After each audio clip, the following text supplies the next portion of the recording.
Welcome back to Tuttifrutti cooking. இன்றைக்கி வேர்க்கடலையும் வெத்திலையும் வச்சு ஒரு பேடா சூப்பராக செய்யலாம். இது இம்யூனிட்டி நமக்கு ஒரு 14 நாளில் சூப்பராக கிடைக்கும். 100 கிராம் வேர்க்கடலையை நல்லா வறுத்து ஆற வச்சுப்போம்.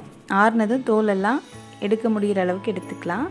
இது கூட ஒரு 4 வெத்திலையை நல்லா கழுவிட்டு காம்பெல்லாம் எடுத்து வச்சுப்போம். இப்போ வேர்க்கடலை நல்லா ஆறிடுச்சு.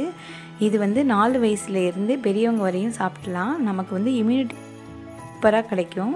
சாப்பிட்டதுக்கப்புறம் இல்லை ஒரு பீஸ் இல்லை 2 பீஸ் சாப்பிட்டுக்கலாம். வெத்திலையை நல்ல கொஞ்சம் பிச்சு போட்டுப்போம். இதுக்குள்ளே ஆறின வேர்க்கடலையும் சேர்த்துப்போம். ஸ்வீட்டுக்கு ஒரு சின்ன துண்டு வெல்லம் சேர்த்துக்கலாம். இதுலேயும் அயன் சத்தெல்லாம் நிறைஞ்சிருக்கு. வெத்திலையிலையும் நிறைய சத்துக்கள் இருக்குது. வேர்க்கடலையில் நல்ல ப்ரோட்டீன் இருக்குது. எல்லாம் சேர்ந்தது ரொம்ப எளிமையானது. இந்த மாதிரி ஒரு நிமிஷம் கண்டினியூஸாக அரைச்சோம்னா நமக்கு இந்த மாதிரி கிடச்சிரும். இதை நம்ம உருண்டை பிடிச்சி அழகாக கொடுத்துடலாம். ஒருத்தங்க 2 பீஸ் எடுத்துக்கலாம். இந்த வீடியோ பிடிச்சிருந்தால் லைக் பண்ணுங்கள், ஷேர் பண்ணுங்கள், சப்ஸ்கிரைப் பண்ணுங்கள், all icon bell icon click பண்ணுங்கள். இந்த செகண்ட் வேவ்க்கு ஏற்ற இம்யூனிட்டி பூஸ்டர் இது. கண்டிப்பாக மறக்காமல் எல்லோரும் செஞ்சு பயனடைங்க. இது ஒரு டயட்டீஷியன் தான் சொன்னாங்க. தேங்க்ஸ் ஃபார் வாட்சிங்.